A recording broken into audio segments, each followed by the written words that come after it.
ಭಾವಗಳ ಬೀಸಣಿಗೆ ಬೀಸೋ ಮಾಯಾವಿ ನೀನು, ನಿನ್ನುಸಿರ ಧ್ಯಾನಿಸುವ ತೀರ ಸಾಮಾನ್ಯ ನಾನು. ಆಕಾಶದಲ್ಲಿ ನೀ ದೀಪವಾದೆ, ഇരുളാಗಿ ನಾನು ನಿನಗಾಗಿ ಕಾದೆ.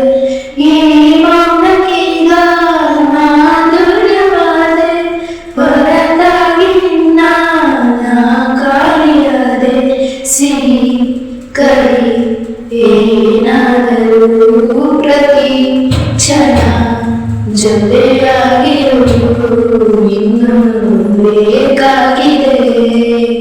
ಒಲವು ಇನ್ನೂ ಬೇಕಾಗಿದೆ, ಇನ್ನೂ ಬೇಕಾಗಿದೆ, ಒಲವು ಇನ್ನೂ ಬೇಕಾಗಿದೆ.